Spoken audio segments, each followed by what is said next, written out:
Siku ile kura imepigwa ndio William Ruto akuwe rais, uchumi wetu ulikuwa umeharibika zaidi, mahali ambapo haijafika tena. Ni kwa sababu ya ugonjwa wa corona.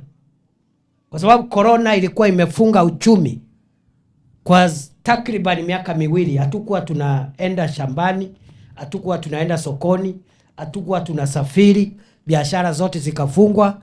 Ndio unaona 2022 wakati Rais Ruto anachukua usukani, hali ya kiuchumi ilikuwa imezoroteka kabisa.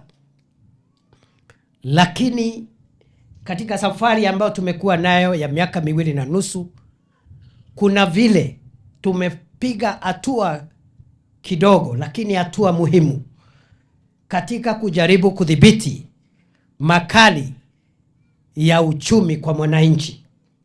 Mtakumbuka siku ile Rais Ruto anachukua kiti ya urais, kilo 2 ya unga ilikuwa 250. Na kila siku kulikuwa na maandamano ya sufuria. Kweli si kweli? Na wale waliokuwa wanaandamana walikuwa wanasema punguzeni bei ya unga, iko juu 240 250. Na tukakubali ya kwamba kama kilo 2 ya unga wa ugali ambao unatumiwa katika familia nyingi sana imefika 250 240, wananchi wengi hawezi kumudu. Kupitia sera za serikali ikiwemo kupunguza bei ya fertilizer kutoka 7,000 kwa mfuko moja mpaka 2,500, kupitia sera mingi ambazo tumeweka ikiwemo kutafuta mbegu za kusaidia wakulima wawe na mbegu nzuri, kupitia bidii yenu kama wakulima, na kupitia baraka ya Mwenyezi Mungu ambaye ametupatia mvua.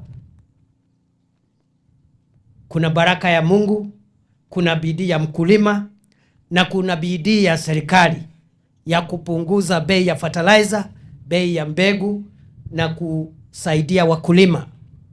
Hiyo mambo yote imetuwezesha tumepunguza bei ya unga kiasi kwa takribani zaidi ya shilingi 100.